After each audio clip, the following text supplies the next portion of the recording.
So this is a UCAC interview with Sister Marilyn Hopewell, and we are at her home in Lexington Park, Maryland, and the interview is being conducted by Alma, Jordon, and Merideth Taylor. So we can start when you're ready.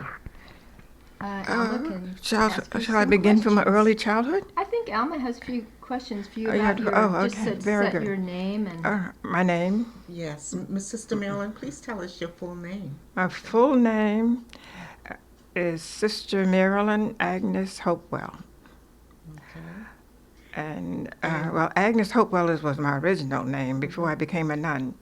And when I became a nun, I took Marilyn. So in order to keep things going because of Social Security, I have combined my name.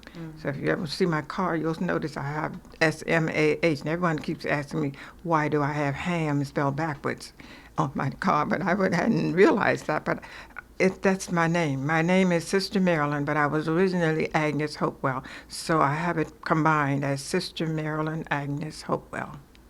Okay. No other nun did that. Nobody. They didn't think of doing that, but I thought it was a great way to do it, to keep it myself. Because I love my name, Agnes Hopewell. I like people call me Agnes. It's a nice name. Yes. So, Sister Marilyn, tell me about your family and where you're from. Well, my family. My mom was Lila Hopewell, and my dad was Benedict Hopewell. Well, my mom really was Lila Smith. She married Benedict Hopewell. And I know a lot more about my mom's family than I do about my dad's family, except that I know that my dad's family came from Virginia. He came over as a slave. His family came over as a slave, and they came on a boat. The boat was called Hopewell, and they were called the Hopewell slaves. So when the boat embarked, they named the town the city of Hopewell. Then there's the other Hopewells. There are also some other Hopewells. They're related to me, not because they are Hopewells, but because our mothers were sisters. The other Hopewells came on a boat too, named Hopewell, but the boat they came on embarked in New Jersey. So there's a Hopewell, New Jersey. So that's why when everyone asks, they think we're not related by Hopewell. We're really related by the Smiths. The two mothers were Smiths, Henry Smith. I don't know how they all got here, but that's how we really began, from being Smiths to Hopewell. Edna went back and forth to Hopewell to Smith, then she went back to Smiths again. But my dad's family came over on a boat and settled in Virginia, and they came across the water from Virginia to Point Lookout, and that's why, and he settled there. His whole family his mother took the family, they moved to Germantown, Pennsylvania, but my dad didn't want to go. He was only about 12 or 13 years old, but he didn't go with the family. There were 8 of them in their family. But Dad stayed in Ridge, and he stayed with the family he was working with. They really raised him with their children. The Trosbachs really raised my dad. And he lived with them and became a farmer, and he stayed there. So all the other Hopewells grew up in Pennsylvania, Germantown. But my dad, Hopewell, we stayed in Ridge. He stayed in Ridge, and we grew up in Ridge. So out of the 8 of us, I'm number 5 out of 8 children. The oldest in the family, also became a nun. She took the name of Richard, Sister Richard. So she was the oldest in the family. She was number 1, and I'm number 5 of the family. But all my life, I've been a nun, really. When I was in the 2nd grade, at school, Father McKenna had come to Ridge when I was just a baby. So that's all I knew was Father McKenna. But when I was in the 2nd grade, he had a black priest to come down to talk to us and give us a mission. His name was Father Gladstone Wilson. And then he let the children who wanted to talk to him could talk to him. And I wanted to talk to him. So I told him then that I wanted to be a nun in the 2nd grade. So he told me to be sure to tell Father McKenna. And I told Father McKenna. And Father McKenna told me not to tell anybody, but every day to say 3 Hail Marys, that God will make that happen. So from that time on, from the time that I was in second grade until I entered, I never told anyone else. Father McCann would always ask me, "You keeping your promise?" I said, "Yes, I keep my. I say 3 Hail Marys every day of my life. I should become a nun." And I felt the nuns had to be smart, because I saw how they were teaching. And from that time on, I studied. I skipped 3 grades at St. Peter Claver. So I finished ahead of my sister, was Edna, who was 2 years older than me. I caught up with her in the second grade. Then I stayed with her until we caught up with my brother, who was 4 years older than me. I caught up with him in the fourth grade. Then the three of us passed to the fifth grade. And when I got to the fifth grade, I skipped the fifth grade. And then I went from the fifth grade to the sixth grade in 1 year.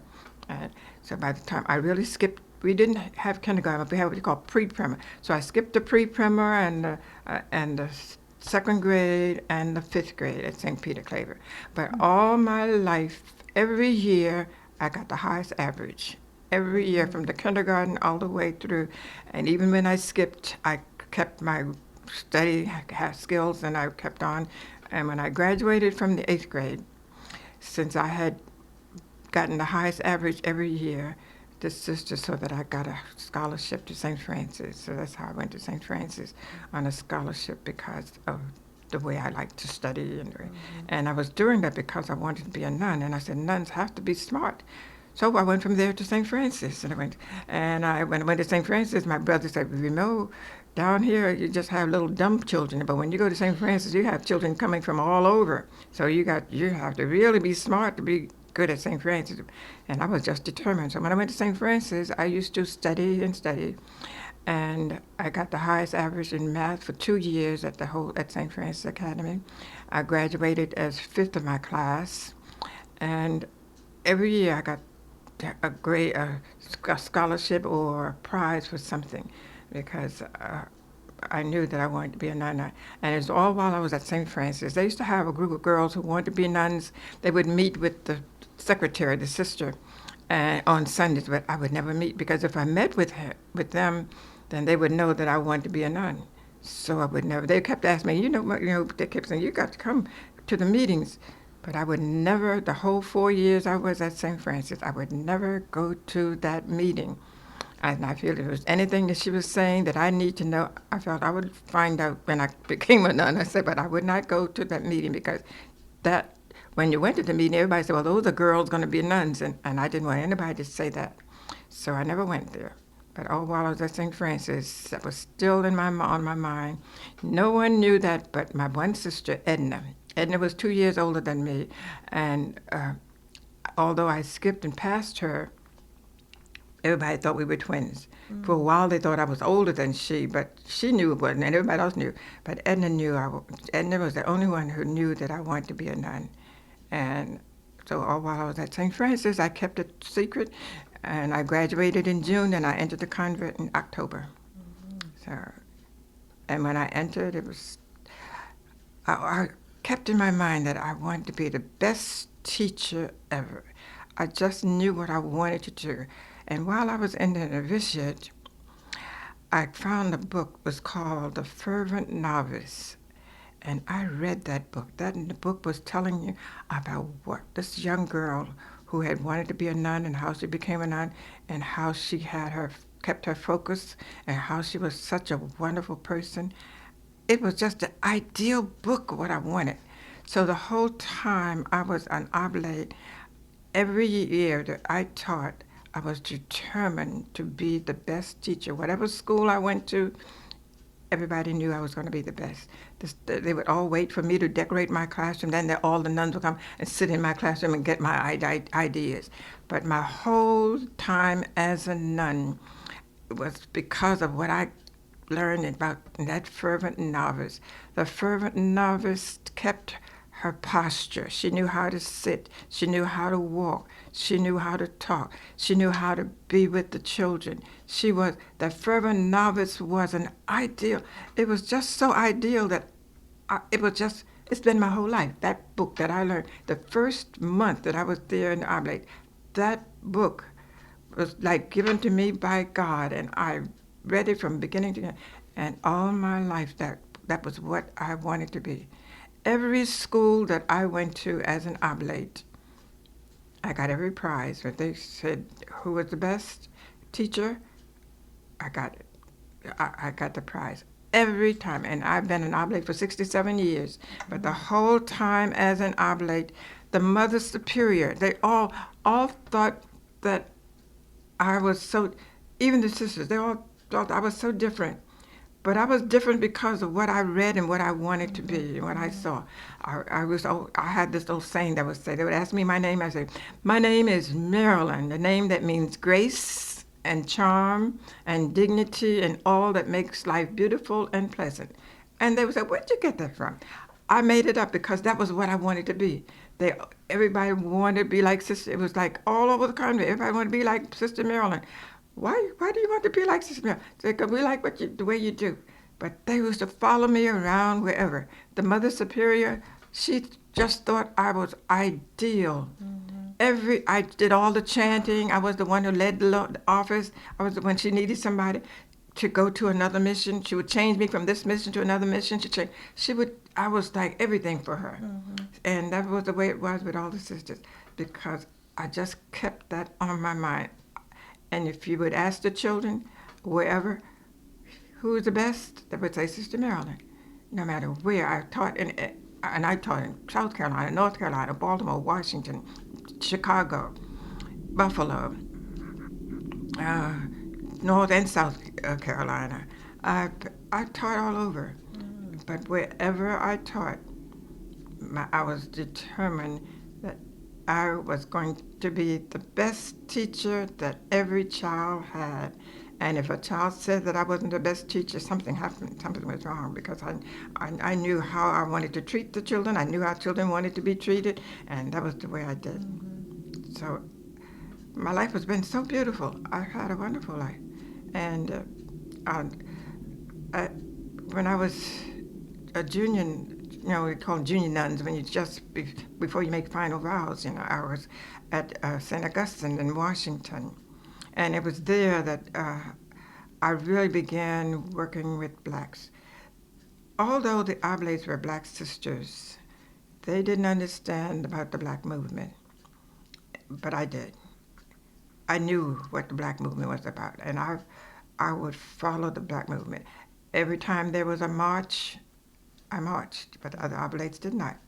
They couldn't understand why I was going out there and marching. I was in the Poor People's March. Oh, that was such a terrible, that was a march. You couldn't walk. There was so many people in there, you could creep to go. But we marched from there to the White House and put candles on the fence around the White House. But wherever we went, and I would follow, but the other Oblates couldn't understand it. They really did not understand. Finally, I was honored in Washington. They had a fundraiser, and I was the one they were having the fundraiser about. I didn't know they were having it for me. I didn't know. But then it came out the night of the thing. But I know the other Oblates, they weren't going to come to that because they just saw black stuff. But they gave me a beautiful plaque because I had been working with the black groups in Washington. I was in every meeting. And I was the one who really named the Washington Library, Dr. Martin Luther King. I started working with the Washington Library Association. There were people on that association. They must have been there 100 years. I mean, they had nobody ever had any interest. So when they had the position, they stayed there. They were there forever, and they couldn't believe that here was. Because I was a young nun then, but why would anybody come to their meetings? I went to their meetings because we didn't have library. There was nothing black about the material that we had. And at that time I was a 7th grade teacher at Holy Comforters, St. Augustine, the Holy Comforters, St. Cyprian, St. Augustine. Well, at that time I was at Holy Comforter, and I saw that the kids didn't give them an assignment, they couldn't find any material about black people. So that was why I went to those library meetings to let them know. But they said they wouldn't spend the money on our Black history material because they wouldn't bring if they got the books, they wouldn't bring them back. So I I went to the superintendent of the public school, and he said to me, "Whatever you do, the day you want to leave the Oblates, please come to me because I want you to work with me." But I went there because I wanted him to get permission to work with all the schools. So I began working with the Catholic school as well as with the public school, and he let me have a meeting with the librarians in the public school, and I had a meeting with them, and I told them that what a problem we have that our children cannot find the material they want because, number one, the library, we don't have a real library. There was a library, but it was such a distance away. And where we lived, if they went to the library, they would need to have car fare. And if they got books, then it was time to take the books back. They didn't even have the car fare to take them back. So that's why they're not taking them back because they don't have that kind of car fare. So reading is fundamental had a program. And when they heard what I was doing, they used to be on TV, so they gave me their time on TV, and they gave me they have like a truck that you ride around and talk. So I told them I want them to see that out where our children lived and where the library was, why the children don't take the books back because they don't have the money to take it back. It's bad enough to get them, but when it's time to go back, they would spend the money on some candy or whatever they could. So when I had the day that I could go around. They let me go around the city and show the people and talk to them. Well, in the Oblates, they were excited because they had never had an Oblate on. It was on the evening news, and I mean, they called every Oblate house. Everybody was waiting. They were waiting to see me on the news. But I was talking and telling them about where our children lived, and why they didn't go back to the library, because they didn't have the money. And I said, why do we have to have such a distance with them to travel to the library? Look at where others live and how near they are to the library. So finally, they set up some small little libraries all over the city. And then they said they're going to build a new library. But I kept going to the librarians' meetings, and telling them about it. So I told them, to get a library, I want to name it Dr. Martin Luther King. And so the public library downtown in Washington is named after Dr. Martin Luther King. But the children, and I got was a Welch company let me have all the buses that I need. So I decided, I met with all the librarians in the Catholic school and the public schools. They all came to Holy Comforter, and I had the meeting. I told them what I wanted to do and what I was trying to do, because we want our children to be able to have some Black material. So I said, but the librarians say when they get the books, they don't bring them back anyway, so why worry? I said, well, we're going to work out a plan that we're going to take the children to the library, and when books are due, we're going to take them back. So I had them all sign for what days they would have their children go. So the bus company gave me the buses that I needed. And each time it was time for that group to go, they would go to the school and pick up the children and take them to the library to get the books. And they would keep them for 2 weeks. And we did that for the whole southeast and northeast side of Washington. Every child had a chance. From every school, the librarians were ready. They had the children ready. When the buses came, pick them up and would take them to the library. And the librarians were excited. They were calling everybody, because the children, they would call me every evening. They would call. The children were bringing the books back, and we also had a little sort of like a puncher made with stars on it. So when they if they took the books back, they would punch a hole in their card to let them know their books were back. And at the end of the month, by the time the month was over, we had covered all the schools in the Southeast. And then there were companies, they got interested in that. So they gave me prizes for the children who took their books back, according to how many books they had read, we had St. Holy Comforters, the auditorium was filled with prizes. They had bicycles, tape recorders, all kinds of telephone things, and all kinds of little machines that they could use, tabulating machines, and they could choose whatever they wanted according to the number of books they read. So at the end of the month, we had them to come to Holy Comforter, and we had the books. They could all go around and pick according to what they had and pick the prizes that because they took the books back, and the librarians were excited. The older people down at the library meeting, they were excited. So that's when they started on the Dr. Martin Luther King Library in Washington. And then they said, well, with that kind of interest, if they took the books back, then we need to build a bigger library. So the older library was, I don't know what they did with it, but anyway, by the time they built the new library, I had gone on to Chicago. Because I had heard about the west side of Chicago, but before that, I had a chance to go to France to study. But while I was in France, I would always attend the Black Sisters meetings. When I came back from France, it was time for the meeting, but I was late for the meeting. But I had been studying all summer in France. When I went to the meeting, there were Oblates that were there, and they said, Sister Marilyn, there's a priest here looking for you. Priest looking for me? They said, yeah, he's from Chicago. They said, he's looking for somebody to come to his school. And they said, well, I thought that was a great idea, you know. They said, but you're not going to be able to go. They're not going to let you go. I said, I bet I can go. I'm sure I can go.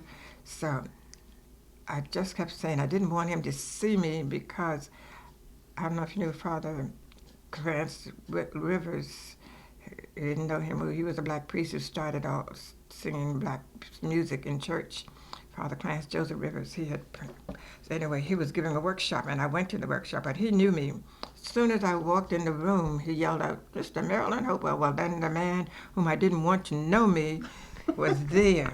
And I told him, your big mouth. I told him because I did not want anybody to know.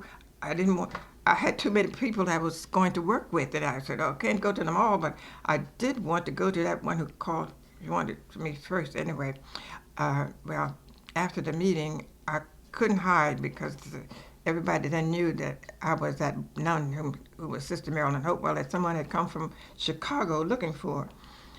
And so I told him I was going to come, I would go, because he said the sisters had just left his school. It was just the end of August, and they had left him without any teachers, the nuns had all left, so he was looking for someone. So I finally got a chance. I told Father McKenna, and Father McKenna said, go. So I went to my superior. She said, no, I already have someplace for you. But I told her, but this looks like, it's a real bad, sad place because they said they had burned down almost the entire west side of Chicago because Dr. King had just died. And, after everybody was upset because of the death of Dr. King, and the nuns got afraid over there, so everything was just torn down. The Catholic Church was just at its end. So I told her that I thought that's the kind of thing I wanted to do. She said, well, I have your mission already. But I told her, I told the priest I would come because she couldn't make up her mind whether I should go there or go where. So I called Father McKenna again. He told me to come down here, and I came down. We sat down and we talked. And while we were talking, he called Mother and told her that he really felt that she should let me go to Chicago. And told her he was going to send me there no matter what, that I was going there with his blessing and for her to decide. But already he was telling me to go. And that's how I got to Chicago. When I came back to Baltimore, Mother Superior said, they couldn't believe it that I was going to go because I had told her about a year before that the problem is that there are a lot of black children who have never seen black nuns. They are taught by white nuns, but they have never seen black nuns. And I think what she should do is to exchange some black sisters to teach in those schools so that black children will begin to see that there are black nuns and let them send a white nun to teach in their place. So she said, well, you gave me that idea and now I have it all set up. Oh, she said, so I have it set up for you to go to Aiken, South Carolina to teach with the Dominican sisters, and our Dominican sisters are going to come to Washington to teach in your place. I said, this is just too much. I said, but I told you that was 2 or 3 years ago. She said, but it takes time to work it out. And she said, but I'm not really satisfied with what the exchange. She said, because I'm sending them my best teacher, and they're sending me a kindergarten teacher. She said, that's not an exchange. You teach 7th and 8th grade, and she's a kindergarten. It's not going to be a real exchange, although it's a black and white exchange. It's not. See, they should be able to send someone better, on your equal. Well, she couldn't decide. The next day, all the sisters, everybody was going on their mission, and I'm still at the mother house trying. And the priest was calling me from Chicago, telling me, that he wanted me to come because he really didn't have anybody. And all the nuns just didn't come back. So finally, I made up my mind I was going to Chicago. So I called Father McKenna, and he said, go with my blessing. Your Mother Superior is just not on time. So you tell her, you're 40 years ahead of the Oblates. So when he told Mother that, that upset her so that I was 40 years ahead of the Oblates. Well, she kept that on her mind forever. Every time she had something to say to me, she said, Father McKenna thinks you're 40 years ahead of us, so what are you doing now? And I went out to Chicago, and I stayed in Chicago for 21 years working. Then while I was there, I started the Black Catholic Revival, and the church, the bishop, the Cardinal Cody, called the mother house in Baltimore and told her to get me out of Chicago as soon as possible. He said, I don't know what she's doing, but I understand she's going to have something that's just not Catholic. Revival, Black Catholic Revival. So Mother called me and said, come here to Baltimore. We've got to talk. So I came to Baltimore. On my way to Baltimore to talk to her, before I drove from Chicago, and I went to the bishop before I went to the mother house. And I sat down and I explained to the bishop what was going on. And he told me, you have my blessing. She said, you are to go back to Chicago. I will call your Mother Superior before you get to the mother house and let her know that you must go back. God has called you there. He told me I was doing God's work. So I went to the mother house from the bishop house.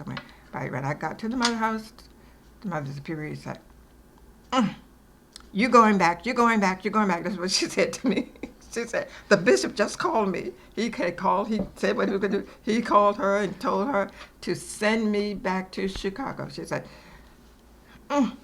yes, you're going back, you're going back. No need in you coming here. This is what you. Why did you go to the bishop?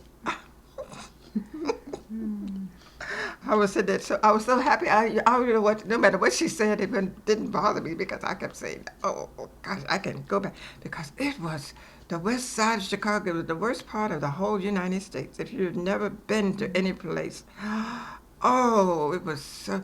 There were priests. The priests didn't know. All the priests were white. None of them were black. They didn't know what to do. The priests were so happy that I had come. They had never had a black person to work with them.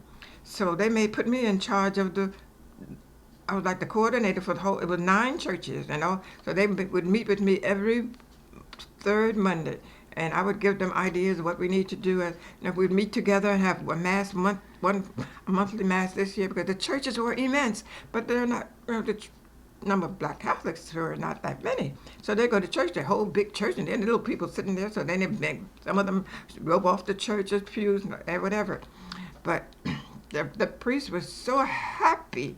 That's why I stayed there for 21 years in Chicago. I worked with those priests because every month I would have something different that they would need to do so we can bring them together.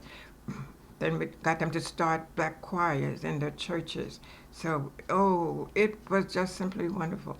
And I had I had workshops for the priests and people so that they would get to understand their blackness as a religious person, And then finally I said, I've done everything.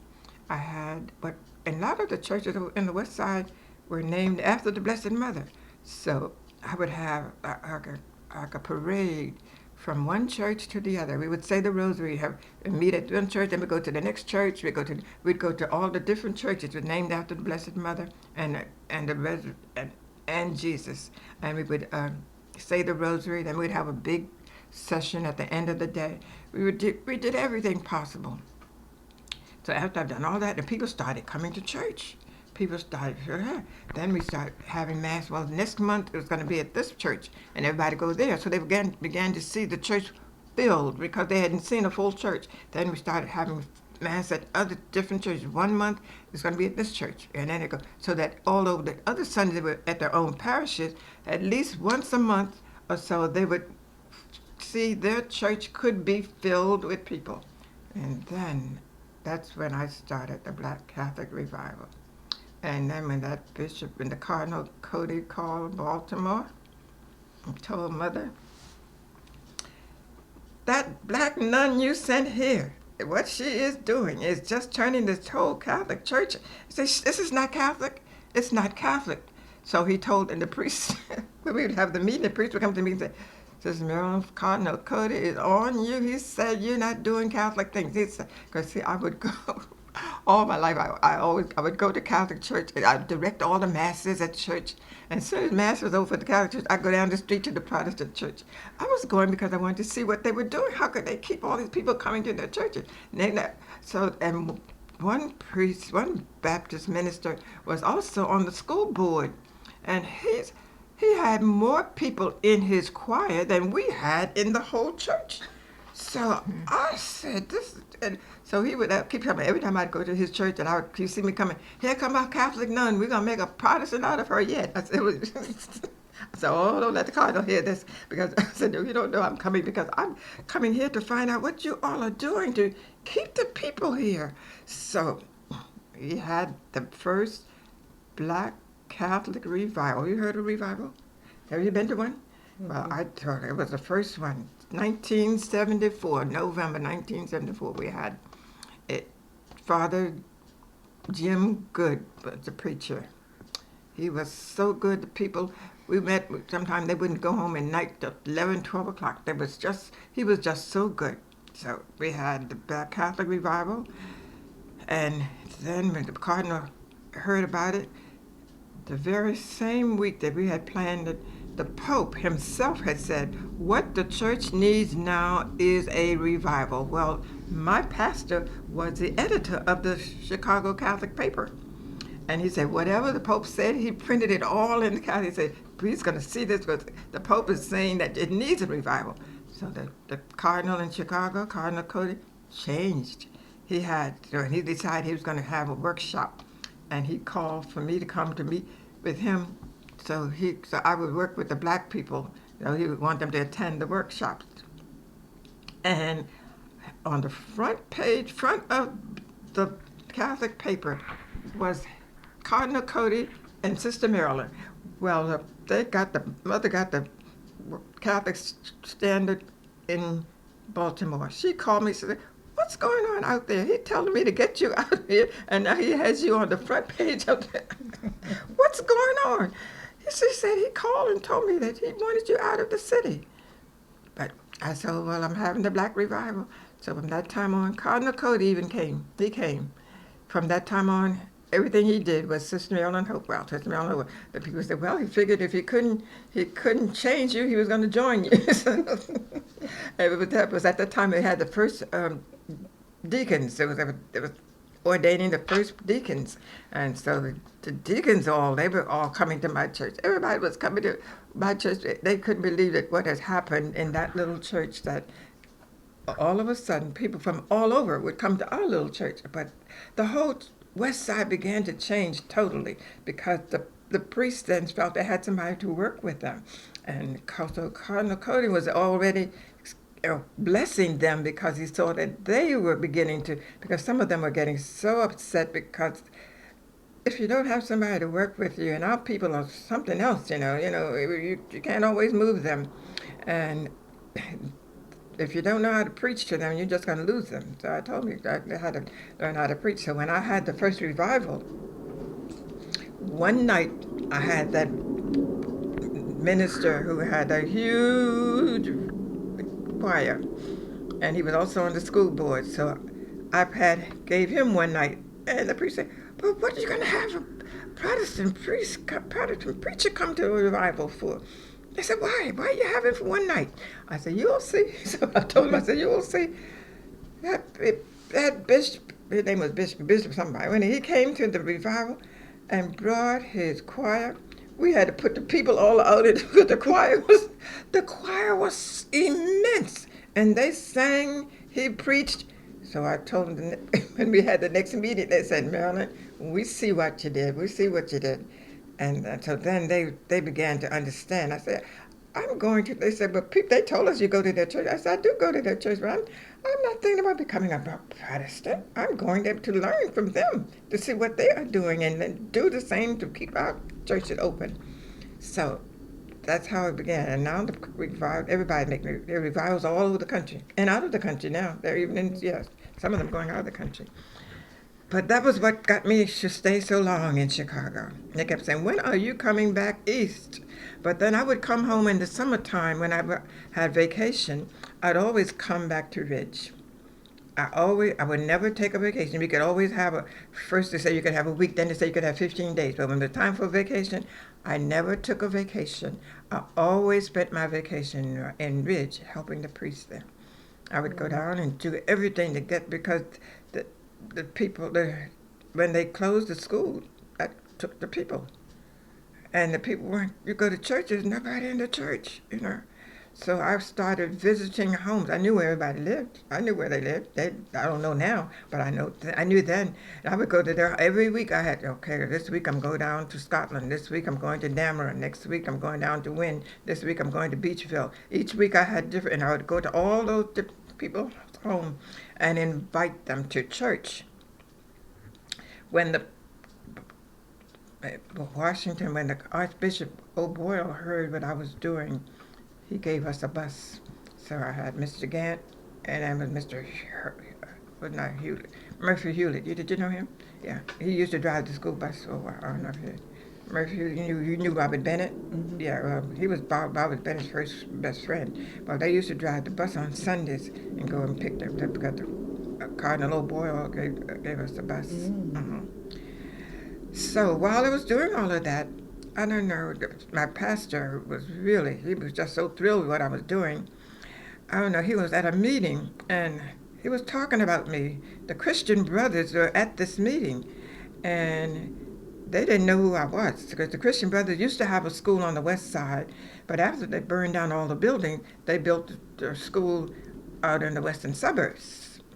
But out there's no black children, but the Christian brothers wanted black children in the school too, and they didn't have anybody black, so they figured, how are they going to get some black children in their school?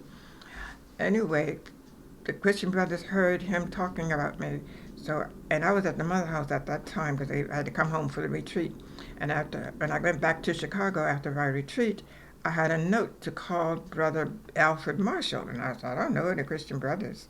But anyway, I called him, so he told me to come, tell me how to get to them. He was out in the western suburbs.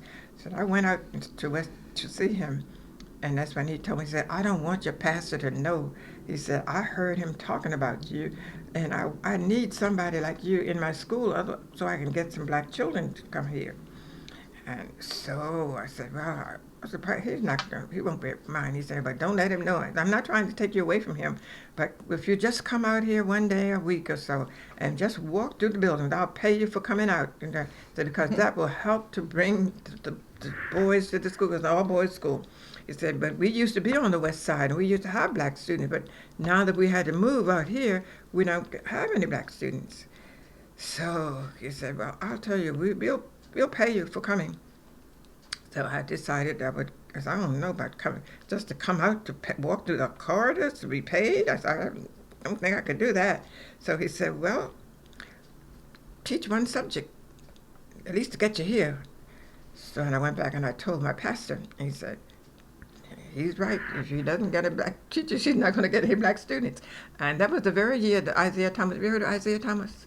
Yeah, mm-hmm. Well, Isaiah Thomas was finishing on the west side at the school where my other children were, and so that was the year he was going to there. So and I told him I was going out there.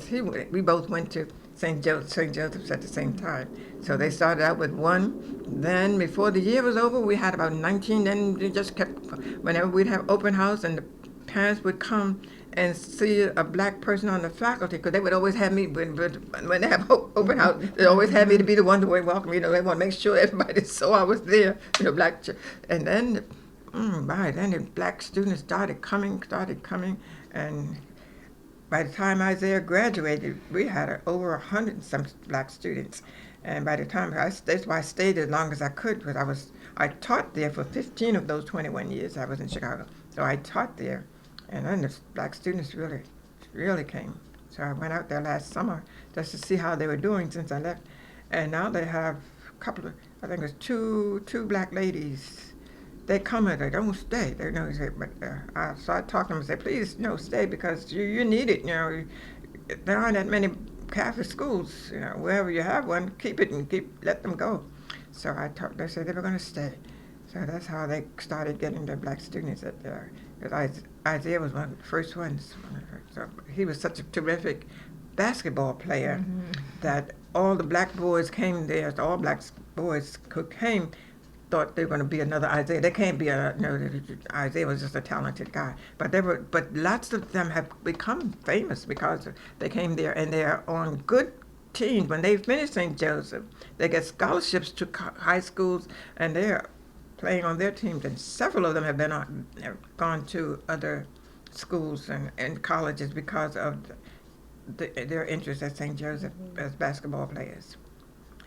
So I decided it was time to come east because my family was beginning to get sick and dying. And I said, I can't stay out here any longer. So I told them I was moving back east. Their brothers had a fit. They had a fit. So I said, I got to go back. My mother was dying. My other sister, who was a nun, she died. She and I were just the opposite. She was always sick. But she would work herself to death. But she was always in the hospital. And I was never sick. I have never been sick in my life. I never had a prescription in my life. I never missed a day of school in my life, whether I was principal or teacher or 65 years teaching, and I never missed a day. God was so good. And I feel he was doing it. He gave me the good health because he wanted me to do the things I was doing. Nobody would ever believe I was as old as I was. And they wouldn't believe that I've been teaching as long as I was teaching. Nobody believed it. Well, every time I tell them I was going to retire, what are you going to retire for? So when I decided, I'll start I said, I've done everything I wanted to do. I really have. So I said, but I haven't had my own school. So then I started a school, Hopewell Academy in Clinton.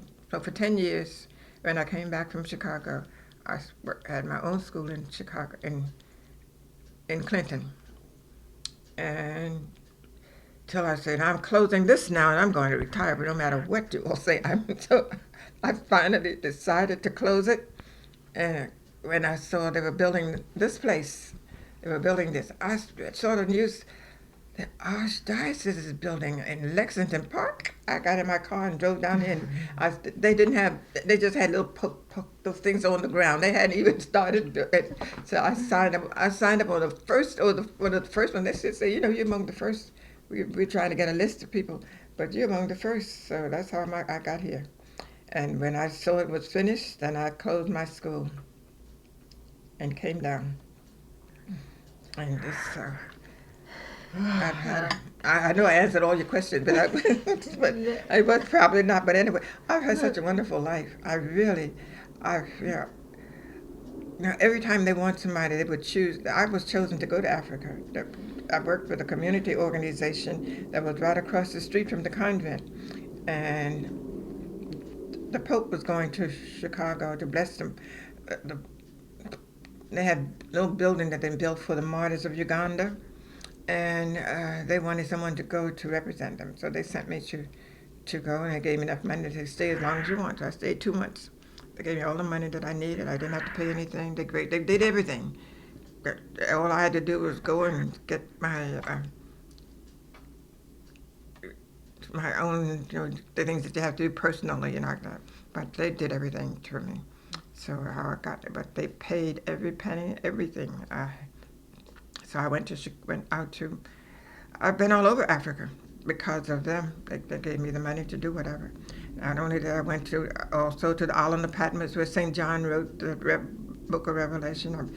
I went to Greece, all over Greece, Corinth, Old Corinth, New Corinth, Rome, Italy, all over Italy, Ethiopia, Kenya, Uganda, Tanzania. There's another one I can't remember. Yeah, but I know it was 5 countries in Africa. I spent a week in each one, in each country. But it was all paid for by someone else. So did the Pope, which Pope was this? Paul VI. Oh, okay. Mm-hmm. I would love to hear just a little bit about your early life, in St. Mary's County. You talked at the meeting about how you want Ridge and St. Mary's County to be remembered, and the way it was when you were young. Yes. And also the names of your siblings. Okay. My oldest sister is with Lucille Hopewell. She became Sister Mary Richard. She was named after Cardinal Cushing because his name was Richard, and my brother's name was Richard, and the Mother Superior wanted someone named after Cardinal Cushing, so she said, I'm doing 2 things at once, I said, girl, I don't want any masculine. If they give me a masculine name, I would walk out. I said, I said, I'm not going to spend my life with a masculine name. So she said, she said, I'm doing 2 things. So she took Richard, and she was the oldest. Then my brother next, he was Richard. And then I had my next brother was Calvin. He was 4 years older than me, and I passed him in school and left him behind. Then it was Edna. Edna was 2 years older than me, and I passed her and left her behind. Then I was the number 5. So, while I was in Ridge, I was working toward being a nun. My whole life has been spent in that direction. So when the nuns changed, everything changed. So I don't like the way it changed. I don't like the way the nuns are now. I really don't. That's why I like to live by myself. I can be what I want. I can still do all the things I used to do. So they changed in what way? Changed all the habits. I didn't like that change in the habit. We could we could design a habit. Pope John 23rd is the one who started that. He said we had to wear some modern habits, habits which were too old-fashioned that we had. So everybody said, all the nuns started changing them. Most Dominicans didn't change theirs. But the sisters, those charity sisters used to wear those big things on there. They changed them. They all changed. I didn't like the change. I designed the habit, but I didn't design that. But then they voted. It's what they voted on. You have to do. Do you see the picture over there? See my other sister? The one who was dressed like a nun? Mm-hmm. Yeah, that's my oldest sister. That's all 5 of us. Those are my sisters. Sister Richard was the oldest. That's Edna next to her, and then that's me. There's Sadie. You know Sadie. Sadie's on the last end, and Ann is on the other end. My mom had 5 girls and 3 boys. Mm-hmm. So you weren't a nun in that picture? Yes. So you're in the habit? Yes, that's what they call it. The habit was color. Oh, okay. Okay. You wear blue and white, black and white, red and white, but yeah, it was a color. And we changed the veil. Oh, I have my sister. I have a picture of my sister and me. I got lots of them. But see, there we are there. But that's when we started changing. That's my sister. That's Sister Richard, and that's me. Oh, okay. And the one behind back there. I don't know if you can see the one back there. It was a first change. And I have also one of us when we had the other habit. I like that. Except that you couldn't drive with it on, And I was one of the first to drive. You sure couldn't. Yeah, right. You couldn't. So you had to push it back. And I designed something that would go back over your shoulders, but I didn't want wearing all these short habits. I didn't like that. I didn't. And then they stopped doing a lot of things that they used to do. Because when I was at St. Augustine, not St. Augustine, Holy Comforter, there were 10 of us, 10 nuns there. The Oblates used to teach Sunday school. We had over 200 children in that Sunday school, and I could not get not one of them to come to teach Sunday school. I had to go to the seminary, and I got the seminarians to come. They would come from St. Joseph to teach Sunday school. Oblates would be right there in that house. They said, we work during the week. They just changed so that I said, this is not the way it's supposed to be. It's not supposed to be like this. They would sit in that house on Sunday morning. They'd go to Mass on Saturday evening. And they'd sit in that house on Sunday and play cards and do whatever they want to do. But they would not come over to teach Sunday school.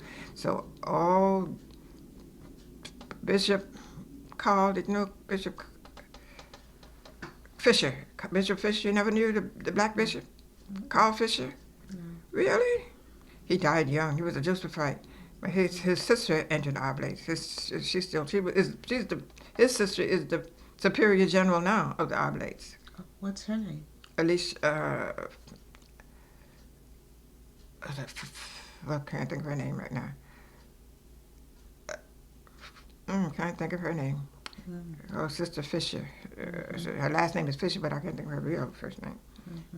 But her brother was in seminary, and he was a good friend of mine because everything I would do, he would come to all. I started the Black Catholic Priests and Nuns of Washington, D.C. Every month they would meet with me. And he was a seminarian at the time. Well, he was my secretary. And you know Bishop Marina? He was the black bishop. You know him? No? Well, Bishop Marina was my assistant, and Carl was my secretary. But there were 25 black priests then in Washington. And they would meet with me every month. And we had the first memorial mass for Dr. Martin Luther King's death at St. Augustine. And all of the priests came and celebrated. And everybody says, you're not going to be able to do that. I said, yes, I am. Yes, I am. I don't know if you know Father Bernard Joy. Did you know him? They know him. He was a black priest, but he didn't look black. So they said, Marilyn, Bernard Joy is not going to come. You say black priest, Bernard Joy. I said, he's going to come. He's going to come. I'm teaching his sisters. And so I know he's going to come. And he came. Oh, they said, how did you do it? Kept saying, how did you do it? 25 black priests celebrated that first mass for Dr. Martin Luther King's anniversary at Holy Comforter Church. And I mean, the church was packed because they had never heard of that many. I said, they've never seen that many black priests celebrate, but they all came. They all came. And what was about Father McKenna came. And when I saw him going into sacrament, I said, oh, what am I going to do? Because I told him I didn't want any white priests on that altar. I want only black. Everybody kept saying, oh, Marilyn, did you see who went in there? I said, yes, I saw. So I said, well, I got to do something because the other white priests wonder how did I let him do it, and this was a black priest thing. So I went into sacristy and I called him aside and I told, he said, I understand. He said, Father McKenna. And all the black priests were standing around. They said, what did you say to him, Marilyn? I said, that's my man. That's my priest. That's my priest. I don't have to tell you what I said to him. They said, but what did you say to him? That he had his little vestments and no. He said, no, I would not. No. And when he came out and sat in the pews. But yes, that was a big day. That was the first mass we had in memory of Dr. King.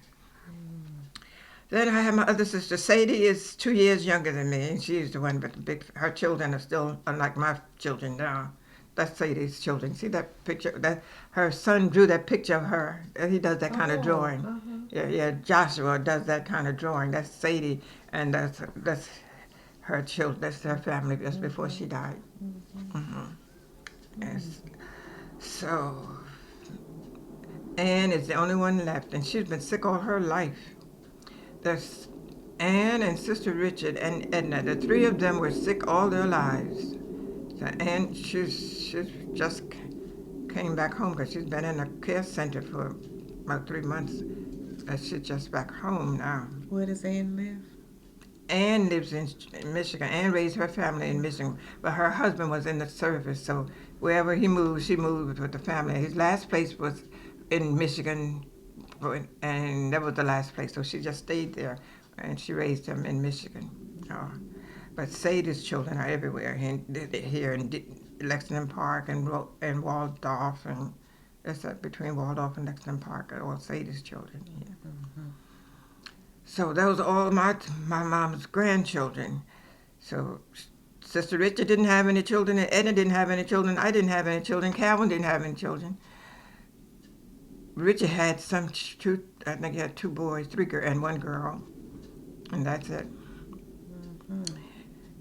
What we did here, we farmed. When my dad was a farmer, he plowed everybody's farmland. He learned how he was a terrific farmer. He had horses, cows, pigs, chickens, everything that you would have. So we learned how to farm. We worked on the farm from the time we were able to walk. Mm-hmm. But you would go anywhere, you'd see him out plowing somebody's platform. He was everybody's farmer. Mm-hmm. Mm-hmm. So, and you mentioned your dad was a farmer. What did your mom do? Mom was a housekeeper, homemaker, Mm-hmm. and she cooked at Cardinal Gibbons after everybody was grown, Maybe once in a while there were a couple of people who used to have fishing parties, and she would go and cook for them, but on a regular basis, she had 8 of us to take care of, and she was good. Everybody said that she was a saint. All the kids, they would always say, "Sister, your mom is a saint." All my nephews would say that. Mm-hmm. I can attest to that. Really, yeah. All my cousins, they always say that. They would come, because my Aunt Maggie, I don't know if you remember Aunt Maggie, well, she moved to New Jersey. All her children grew up after they left St. Peter, they grew up in Atlantic City. But all her children, they would come to our house and they would tell us all the time, "Your mom is a saint." And I really felt that. I got my vocation from her, through her. She never wanted me to, she didn't want me to come to college. She cried every day. I didn't tell her until after I graduated from high school. But Sister Richard was already a nun, so she said, "1 nun is enough." My mama said, "1 nun is enough." But my dad, and every morning I'd wake up, she would be crying. Dad would tell him, "Lila," he would say to my mom, "Lila, let her go. She's a different girl. She's different." My dad used to say that to my mom. I used to hear him say that to her. I wouldn't let Mama know I knew. But she cried. My mom cried and cried and cried. She did not want, she said, 1 girl could see. At that time, you couldn't come home. You had to make a choice. You either come home when your parents die, or you come home when they're sick, but you can't go both times. So you make up your mind which one you want to do. That was it. So that was when I came, but then after a while it changed. Pope John 23rd was the one who made the orders change from doing that. Once the orders, you couldn't go home. Once you came to the convent, that was it. You could go and walk around the house, but you can't go in the house. That's the way it was when we entered. So Mama, she would say, "Oh, no, no, no." Yes, I could hear her and Dad would get up early because he would go plowing somewhere. But she would fix his breakfast, and while he's eating breakfast, she would be crying, and he would be talking to her. "Lila, let her go." He would say to my mom, "Let her go. She's different." But my sisters all said I was different. They said I was different, and I knew I was different, but I was different because I knew what I wanted to do early. So I was going to be different. They would go out to parties. I went one time, and I said, "I'm not going to any more parties." They smoke and they drink. I would not go.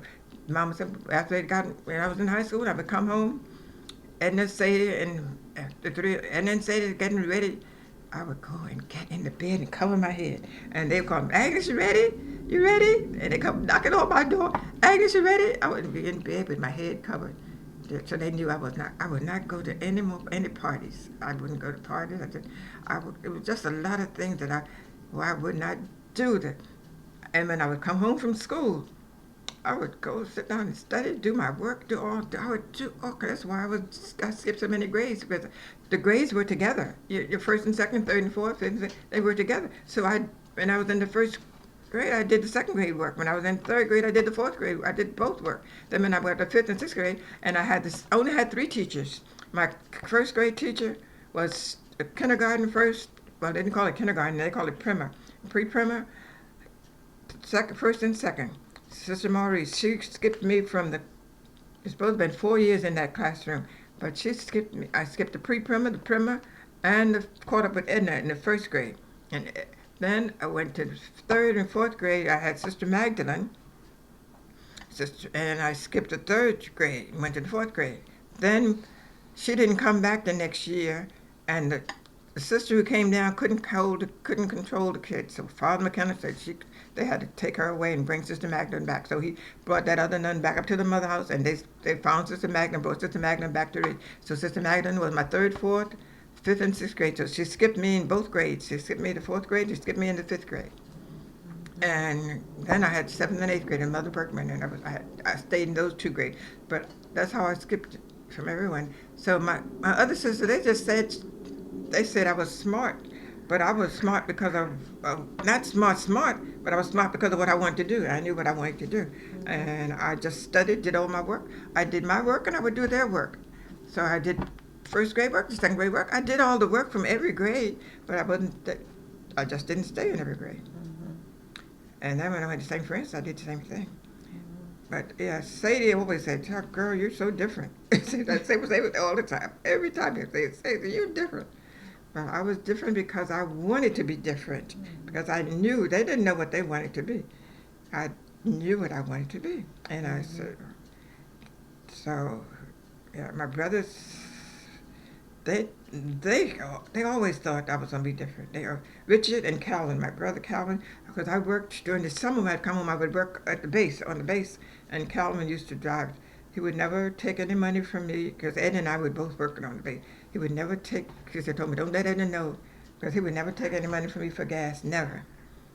But he would take that money from Edna, but not from me. He said, "You know what you're gonna do with your money," and he knew all the time. And everywhere he would take me, sometimes he would take me over to Java's, what you call your place? Happy Land? Happy Land, yes. He would take me to Happy Land, and he would tell everybody I was his wife. Yeah, my brother would say that. "Don't you talk to my wife." He got old man. He would he would tell those guys, "Get away from my wife. Get away from my wife." They said, "What's her name?" "Agnes Hopewell." Well, he was Hopewell, I was Hopewell. They didn't know the difference. No, he would tell everybody in Happy Land thought I was Calvin's wife. And I told Mom, I said, "Mom, what Calvin knows?" Mom said, "He's protecting you." He knows that he doesn't want anybody about it. So Calvin's protecting you. Calvin was always taking care of me. Well, you talked about your father farming, and basically, was that what your family lived off of, the farm? Yes. Yes. Okay. Okay. What kind of food did your family eat? What kind of food did you raise Well, we on had the farm? the whole of Ridge. We had gardens. We had real food. And what we didn't, then we would make. We would preserve and can. We had the whole top floor of our house was canned. We would go in the woods and pick berries and canned berries, and she would make preserves and jellies. Everything that we raised. We had. You could see the land now. When I see all the trees, I just can't believe it. That was all farmland. But she would make what you call potato kills. I don't know if you ever heard of potato kills. Well, you have a potato kill. Well, we put all our put potatoes in it, so we'd have potatoes all winter. And we would preserve and can the cabbages, but string beans, all these things she would preserve. We would can it. So summertime was cooking time. We had good food. We had chickens. We had our own chickens. We had our own eggs, own milk, own pigs. So we had everything. So those were basically your chores then. Yes. What was your chore? We all had to take turns to feed the pigs. This was your day to feed the pigs, to feed the chickens. Make sure that we would go, and it was our day. We were all out in the field, maybe bugging. We had to bug the beans because bugs would get on the beans. We'd be out there in the cans with the cans, bugging the beans. Oh, we were out there planting. We planted everything. Yeah, so we had plenty. You never had to worry about what to eat because we really raised potatoes out of the potato field. Oh my, we were digging potatoes. Go home from school to dig the potatoes and then plant them and put them in the kiln. Yeah. How did you bug the beans? How do you bug beans? How did you It do would it? say you would have a can, like you take the can. If you get the big can of peaches, you take the can and you go to the beans and you had like a little stick and you hit the bug off the bean into the can as you go and yeah. And then what was in the can to kill the beans? I mean, to kill the bugs. We put kerosene. Okay. We put kerosene in the can. That's it. Kerosene in the can. You put up and down the field, up and down the field. We all had, okay, Mama, count the number of rows. That's okay. Yes, that's your rows. Those are your rows. That's your rows. That's your rows. So we were out there canning and picking and doing. We did it. We did everything that a farmer with children should do. Amazing. I never heard of bugging beans. No. No. Oh, really? It sounds like you really enjoyed working. What did you do for entertainment other than in the games and things? Mama had, they made our games. Yeah, we had like a button game, something like checkers.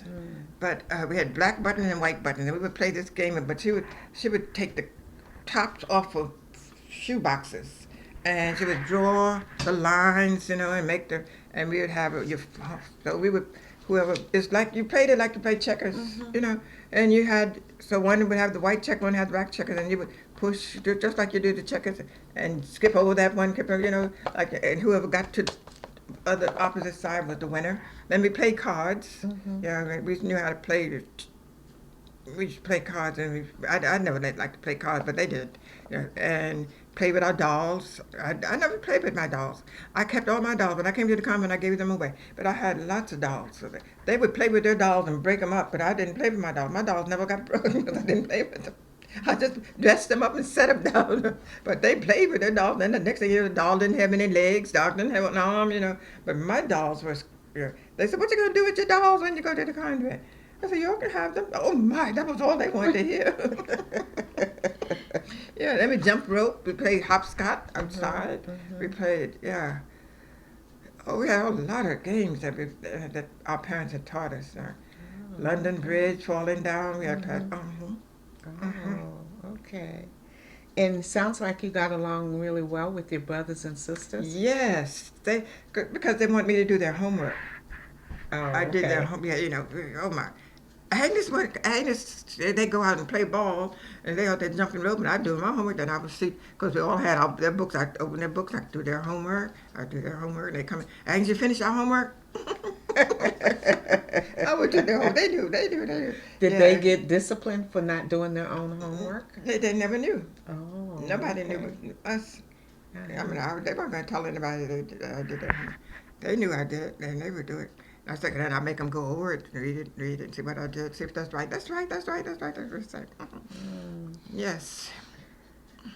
Well, you mentioned that you have never been ill, but it would be interesting to share some of the health remedies that they used back in those days for illnesses. Do you remember? Well, I have never been ill since I was in the 5th grade.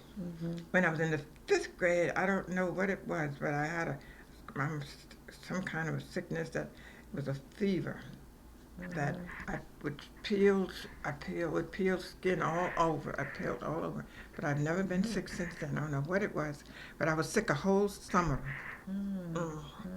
and all my aunts and they would all come over and help my mama to take care of me. But that was the last sickness I've ever had. They didn't know what it was, but it was some kind of fever, they said it was. And it lasted all summer. But that's about it for it was when I called my sister. She said, one thing, you haven't been sick since you were in the 5th grade. I said, that's a long time. I said, but that's true. I never was sick since the 5th grade. Well, when you were sick, though, did the doctor come to your house to see about you, or?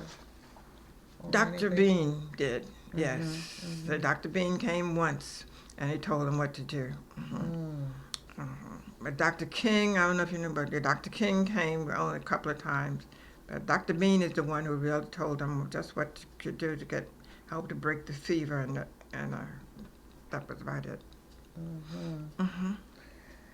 You talked some about about school, going to school. Did you have any problems with, say, getting books and pencils or anything like that to No, use in no, we school? didn't. Father McKenna had some friends. We had a lot of benefactors. We were like the poor people, and no, that Ridge was poor. So we had to write letters to all of these friends that he had in Massachusetts and New York. They were good friends of ours. They always sent money and clothing and school supplies, everything we got. Christmas time they sent toys, and we would write a letter and tell them what we wanted, and they would send it to us. So we had lots of friends. Well, I don't know all those friends that he had. He Mm. knew we thought he knew everybody, but they were. So we got everything. We had everything that poor people would get from Mhm. others. Mhm. They would come down to see us too. They would, Oh, yeah. okay. I'll never forget Farmer Kenner would, take us. She's deeply spiritual. You said told them about me. You said she's deeply spiritual. I said, no, what deeply spiritual? What's that about? I didn't know what he meant by saying deeply spiritual. So I have a letter that he wrote to Mother Catherine Drexel. Oh, really? Mm-hmm. Oh, where did I put it? I'll let you see that letter. Uh, I think I know because I just had it a few days ago.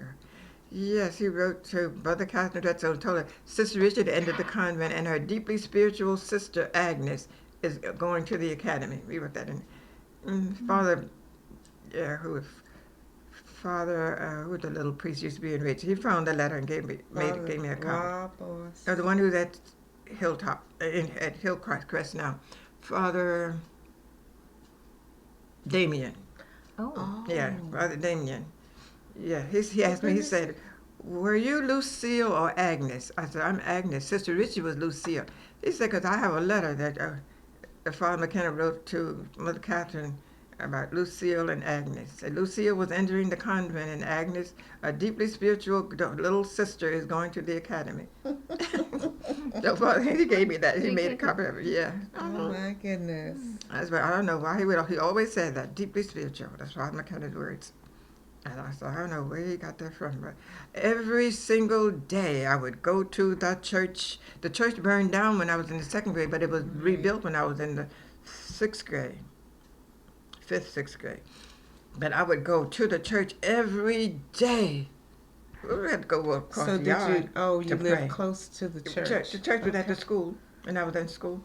And And you then, live near the church? yes, Okay. we lived near enough to walk. Only took about 15 minutes to walk to. Oh, I Hmm. see. Because Hmm. that was going to be my next question. Oh, really? The church and the school. Yes. Oh, and then we would go to 6:30 mass every morning with the sisters. We Mm-hmm. would walk. When Daddy would get up to feed the horses, Mama would call and then we'd say, get up, girls, it's time. So we would get up and get dressed and say, hurry up because it's to make the 6:30 mass. And we would walk up to St. Peter's and go to mass with the sisters every day. Mm. so you lived very close. Close enough to walk, 15 minutes. When you give ourselves 15 minutes, we would be there.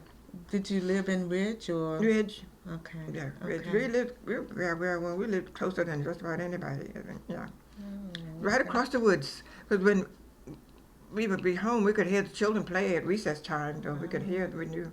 Hmm. Oh, okay. Hmm. Well, do you remember? I know you got a lot of news from being involved in the church, but how did Black people get their news back then? Did you have a newspaper or a Catholic newsletter or anything? Well, everything. We knew everything that was going on. They would go to Robinson Bonds. You heard Robinson Bonds?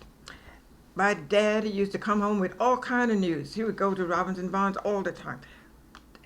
Robinson Bonds knew everything. So we didn't have to have any newspaper. Daddy would come from Robinson Bond and sit down and tell us knew everything that was going on Mm-hmm. from hearsay. Then the sisters used to get the newspaper, and that's how Mother Berkman, she would bring the sisters' newspaper over to the 7th and 8th grade, and we would read, Oh. especially what the war was going on, World War II was going on. Yeah, when we would read the sisters' newspaper, but anything else that was going on, Daddy brought home first. You had a new, did you have a radio? Yes, Back we would then? have a radio, with kind that you use with the battery. Right. We didn't have any electricity. Right. Mm-mm. Do you remember, did your family take any vacations or special trips anywhere? No, You know, special? no, because all the daddy's people who lived in Philadelphia, they always came down to us. So, and we never got a chance to go up to them until we were grown. But they were always coming down.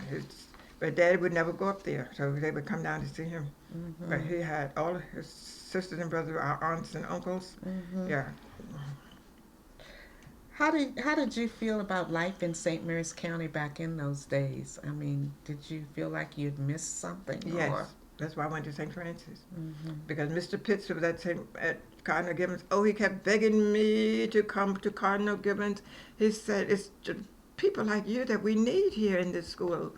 Oh, he begged me to come to Cardinal Gibbons, but I said, people, but they might need me, but I need something else. I just kept, and my mind was so made up and so sad. Mama would talk to him. You got to talk to her more than that, because Mama would tell him. She told Mr. Pitts, Miss Pitts, they would tell me, come over to the house. Ed and I would go over, and they would sit down, and he would talk to me and tell me, but Agnes, we need you here at the Cardinal Gibbons. He said, you're the kind of person, we say, when we get someone like you, you always go away. And he said, but you would be a great help to us here at St. Peter, at the Cardinal Gibbons. And when they come out, we on our way home, I said, Edna, I am not going to Cardinal Gibbons. I'm going to St. Francis. She said, that's what you want to do, Agnes. It's don't have to make you change your mind. I said, I'm not going to change my mind.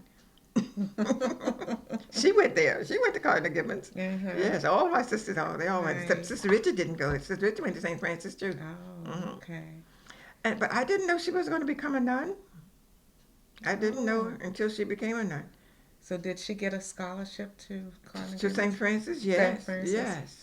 That's how I knew I could get one too. Oh, okay. But I did not know she was going to. She never told me. She told us that she was going to become a nun until when I got my scholarship to go to St. Francis, and then she told me that she had written to some other nuns, and she said, I just wrote to them just to be writing, because I knew they weren't going to take a black girl.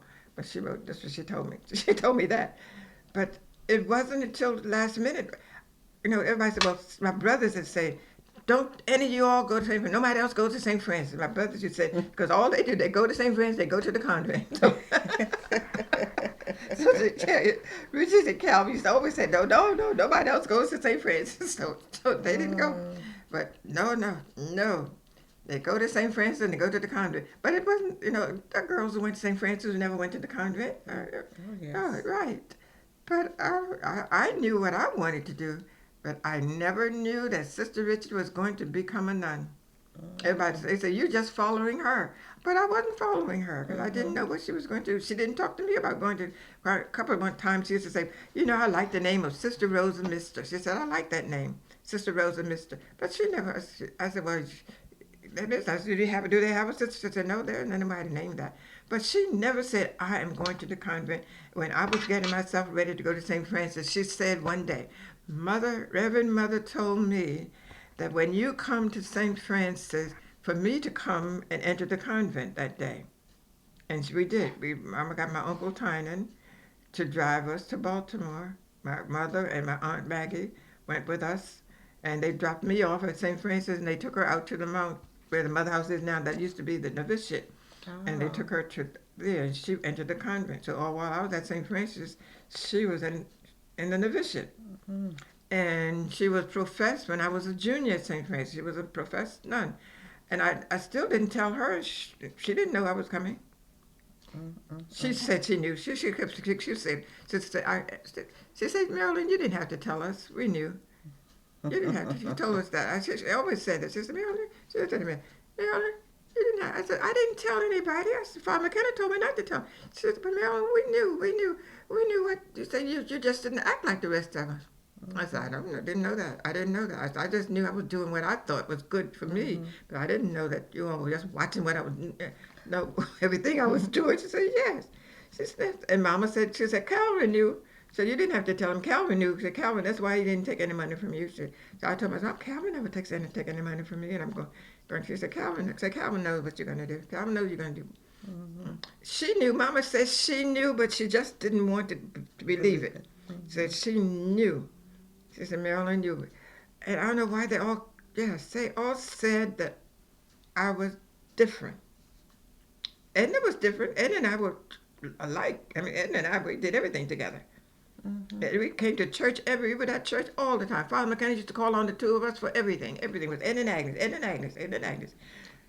Edna, but she did say one time she was going to come to the convent. The sister said, yeah, Edna's going to, but I told her, Edna, don't come. Don't need three of us here. I told her that. I said, don't come. So she said, no, I don't think I will. I said, Mama needs you. Because Sadie and Anna, they were different. They like, whew, they weren't like us. Mama said, I wish all of them had gone to the convent. She said to me, I wish they had gone to the convent. She said, they weren't like you. I wish they had gone. Sadie and Anna were different. How old were you when you went to St. Francis, when you left and went to St. 17. Francis? You were 17 then? Yeah. When you left here and went to St. Francis? To enter? Oh, to Yes. go to St. Francis? Yes, I was to go to- 13. okay, yeah. Well, when I finished at St. Peter Claver. Yeah, I graduated when I was from 13. 8th grade at 13. Okay. I was 13, and I went 13, and then I went to St. Francis when I was 13. I was trying to think when that was. Then I finished, I was 17. Really, I just turned 16. I was 17 that September when I finished. So one last thing I wanted to ask you, how do you feel about St. Mary's County now? Is it better off or? Oh my, this is much better off. This is like a whole new place. Very much better off. Do you like the changes? Oh, very much. Yes. Because see, when I would come here, while I was in Chicago, I came here. But every priest, they knew I was coming. I was the parish. I mean, I would come here to just make the parish do things. Because I saw they weren't doing anything. I would have to do everything. I did everything. Take care of the readers. I took care of the altar boys. I took care of making sure they clean the church. Come up and cut grass. I did everything whenever I would come home. Because after a while, they were just nothing going on. But I'll never forget Mother Bergman, who was the principal then. She said, unless there's a business come down here, they're not going to ever be anything. So when the Maybe. base opened, How old were you when the base opened? Were you still here? I was in high school. Because I worked on the base. Ed and I worked on the base. They would let us work there. When we were. What did you do there? We cleaned the offices. Yeah, she had offices to clean. I had offices to clean. Okay. Well, tell us more about the changes. Well, the people have better homes now. When I was there, without electricity, you are just not living. Today, all the people that I see now have electricity, running water. We didn't have that when I grew up. We didn't have anyone. We had a well, but you didn't have running water. You had to pump your water. And when you wash your clothes, you had to pump your water to wash your clothes. And you had to fill your tubs, and you put the tub on the coals and had to heat the water. So it's better because of all the inventions that we've had since people. You didn't have TVs. You had radios, but you didn't have TV. You didn't have telephone. You had. If you wanted to use a telephone, you either went to the sisters or you went out to the store. And at the store, they would let you use the telephone, but they didn't have. And there's a lot of independence now, and the people, we depended on. There were lots of things that I liked that we did that we don't do now because, the older people were more involved with the children, and the children respected them more. It was. I liked the way it was better than it is now. I mean, I like what I see them doing because this is advancing. But we had a happy family life. It was happy. We played together. We had games together. We had parties together. It was. It was much. I liked the. We go to each other's house. Children come to their house and we play games. We jump rope, play ball. Then you go to their house. It was. It was a more togetherness for community. Now, I don't see that. I don't see that kind of community. You don't really see the children now that used to be. There used to be a lot of children, but they're not a lot of children anymore. And they would all come to church, but you don't see them. Is there anything else that you'd like to share with us before we? It's, I don't know. It's my home. Ridge is my home, but I'd still say that it was, with all the inventions, I liked the way it was better. I liked it that way. Yes. Those growing up years were wonderful years for me. And it was, I never talked much. I didn't talk unless I felt I had something worth saying. Everybody said, why don't you talk? Even when I went to St. Francis, the girls say, Sister Peaches, why don't, my nickname was Peaches, why don't you talk? I don't have anything to say. But they used to say that always. I never talked unless I just had to talk. But I observed everything. I used to always watch. And the whole time I was at St. Francis, I would not let them know where I studied. They didn't know it. They never knew where I studied. The stage, we have the big hall and the stage, the curtains on the stage. Big curtains that were all around the stage.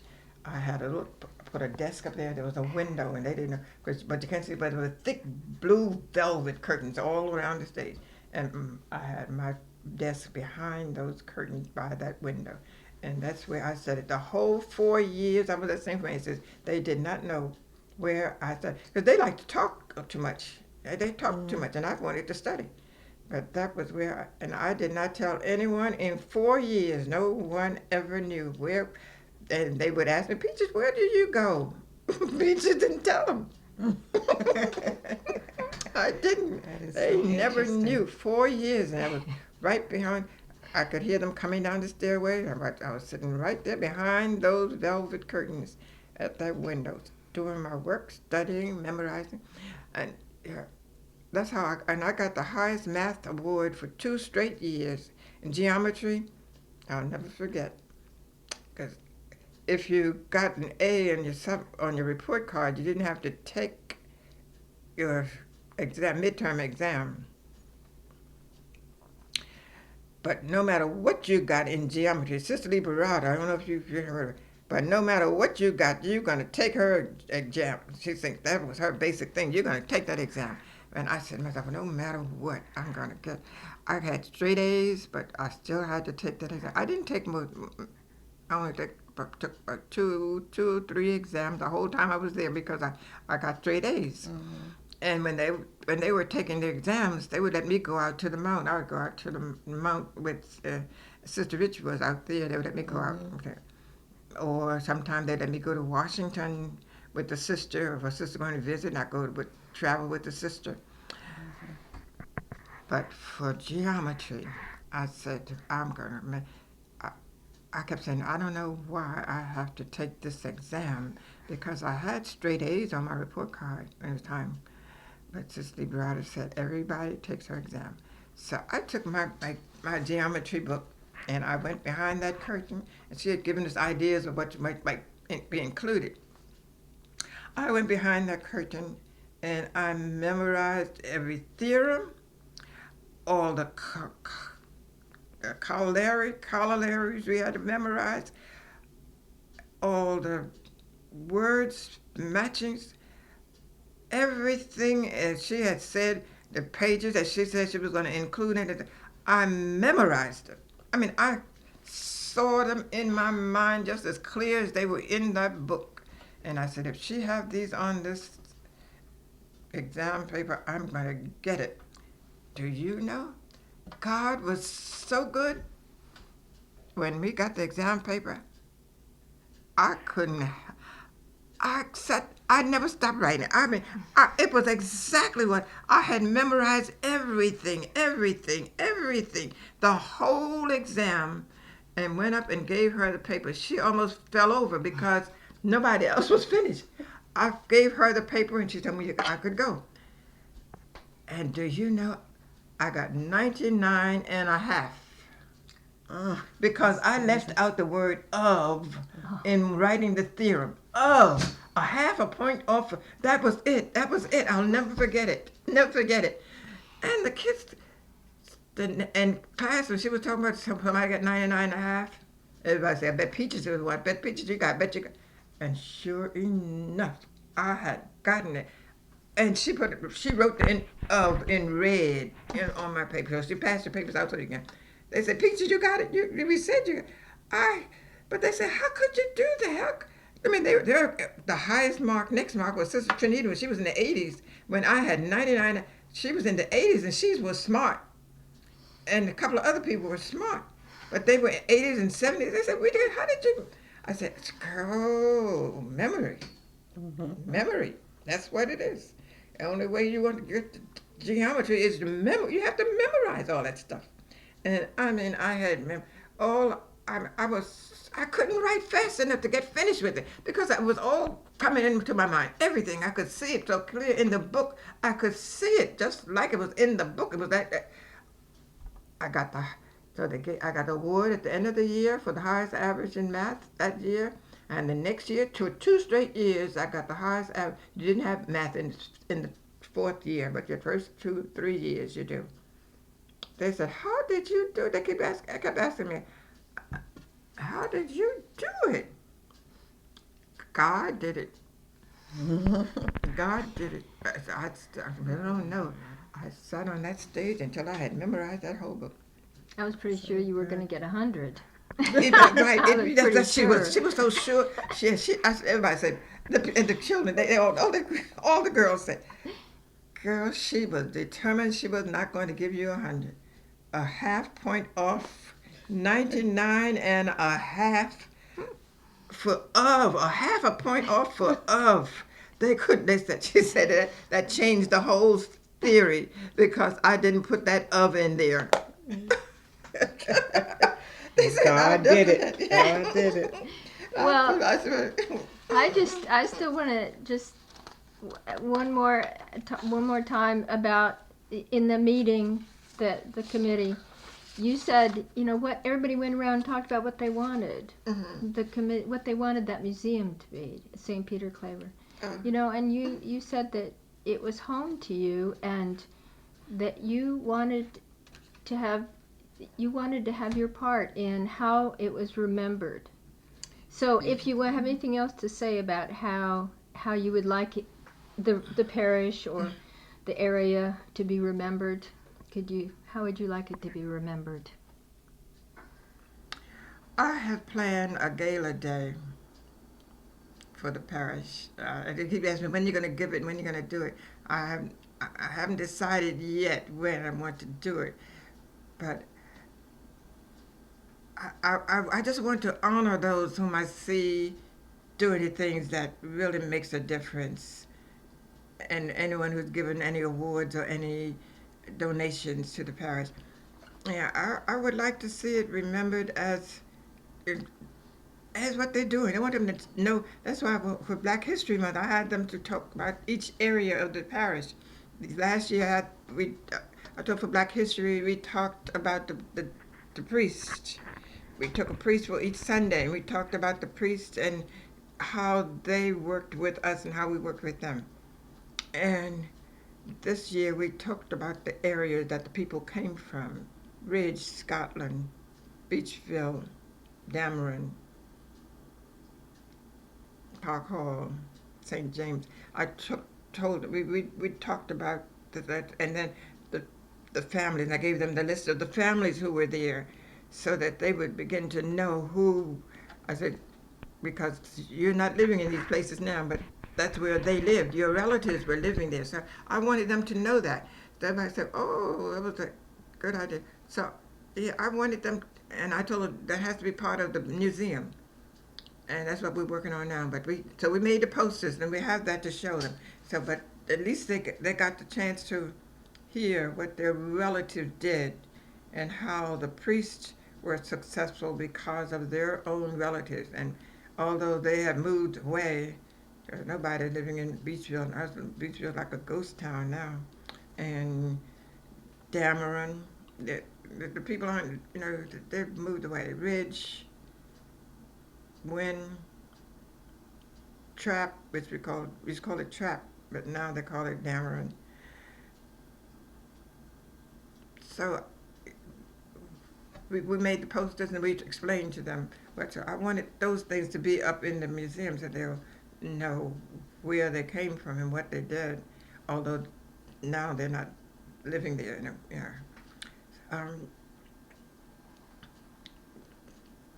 And the older people used to have all Kiddies Day, things like. I just would like to see things like that going on. That's what I keep telling them. That's why I come to those meetings, because there are things that I enjoyed and liked. You probably won't be able to do them, but at least they'll hear about them. They'll know about them. They're going to be available in the museum, in the archives. So, church-wise, there are more people coming to church now. But they're not people who grew up down there. A lot of the people who come into church aren't from Ridge. That's not their background. I just wanted to see the school. They're going to fix the classroom. We're going to leave a classroom so that they can see what the classroom is like. So one of those rooms is going to be that. It just broke my heart when the Cardinal Gibbons was destroyed. I was there, and I had gone when I came to church, and I looked over. Where is the Cardinal Gibbons? Oh, I had a meeting. I said, the priests aren't supposed to do that. That's not they. So I had ministers, the Black Catholics from Washington. The people came from Ridge, from everywhere, from Beachville. I had packed that church a Sunday night. And everybody was so heartbroken because that building meant everything to us. He said nothing to anyone. And I was up there every single day. I went to church. And, he was staying in the convent, and I would go over there and get him out of that convent. They brought him over, and he came into church. The church was packed, and we told him about himself. This is not what you are to do. You don't own this place. We do. That was our building. That is the picture right there. Yes. Oh. Which priest was this? He died this year, and I said, thank God. But I wrote to the Cardinal, and he sent him back to Ireland. Twohig. Twohig? Yes, his name was Twohig, Twohig. Did you hear of him? Twohig. So you're saying it was the priest's decision? Priest decision. The priest did it. Said nothing to anybody. Not even to the cardinal. Not to anybody. No one. We went to church. I had been there on Saturday and fixed up. I would go every Saturday and fix things for mass, fix the vestments, or fix the altar, make sure. Went to mass on Sunday. I'm there. When it must have been during the night, because I was always up at the church. I'd go up there and practice on the organ, and then I would go up and practice. So because she would play and I would lead the singing. What year was it demolished? When was it? It had to have been.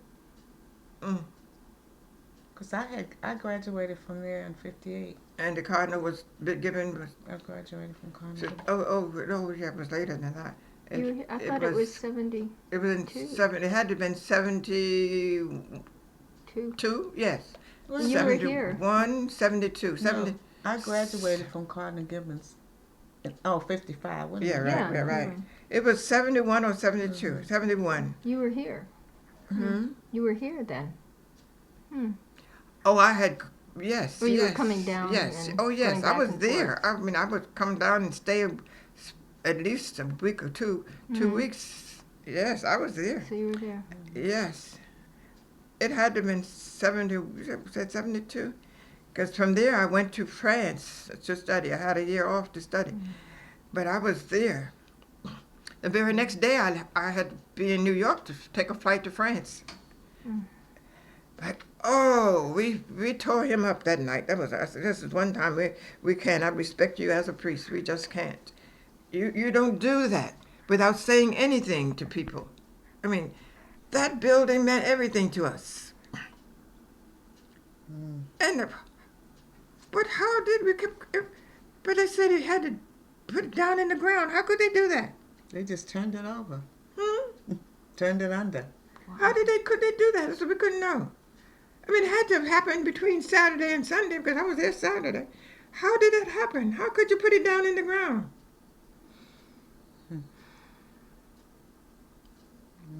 And we still used it. Weren't supposed to, but we did. Maybe he wanted to put a stop. I mean, there were people in that hall, in that church that night that they almost were ready to kill him, really. It was just so mad. Boy, this has been here all this time for us. Father Lafarge had this built for us. The first one. Oh, wow.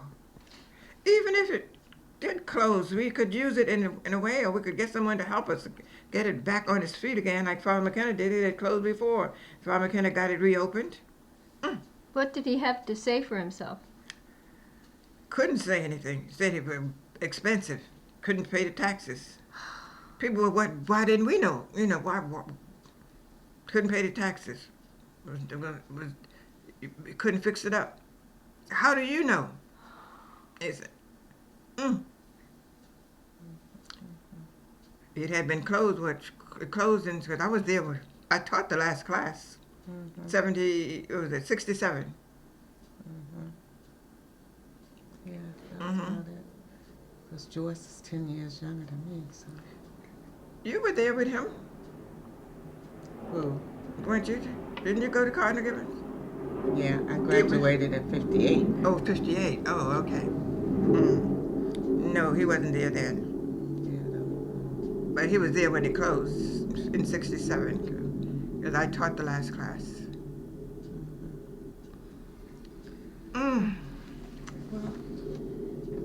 Do you have anything else you want to say about Father McKenna? Oh.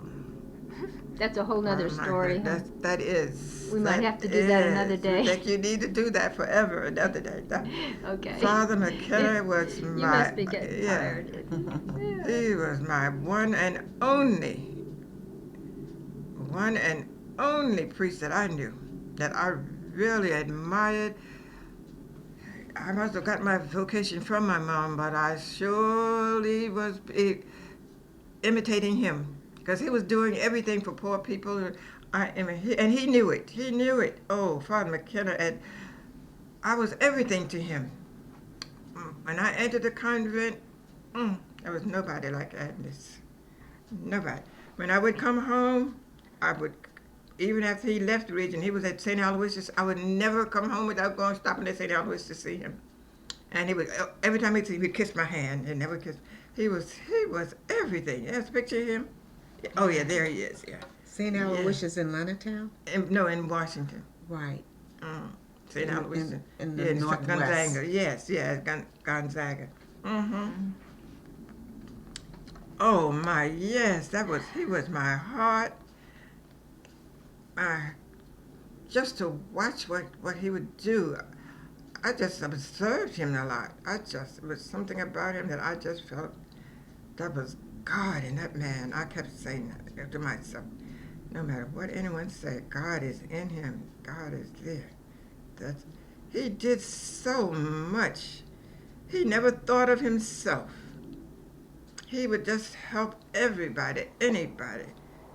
Oh, he was a gem of a person. Just a saint. That's it. Just a saint. I only wish he could live forever. And see him. Oh, Anime and Sadie. You know, that's Anime and that's Sadie. You knew that? Ah. I mean, I recognize their pictures. Well, thank you so much. Yeah, when I was at St. Francis, he would always come by to see me. He would come up to and pick up clothes and things to take to the people, but he would stop at St. Francis. They're paging. I hear them page me. Peaches, come to the front, Father McKenna. Oh my! Just to see him meant everything to me. He'd only stay 5 minutes. That's all. You just come and say how you doing. Still getting your A's, Agnes? Yeah, yes, Father. Your mama's doing it. Anna doing well. Sadie doing well. Anyway, loud. Your mama, Miss Hopewell. You always say Miss Hopewell. Miss Hopewell is still faithful, coming to church. That's the way he would do it. Go down the list, and your dad, Mr. Benedict Hopewell, he's still plowing the fields. He would say, yeah. Oh boy, he was something. I thought I had his picture somewhere. Yeah. Guess they wrote about him. Just see. I have it somewhere. Okay, well, we're going to end the interview now, and we may come again another day. Anything you want to say? Thank you so much, Sister Marilyn, for contributing to this. Did you ever see this?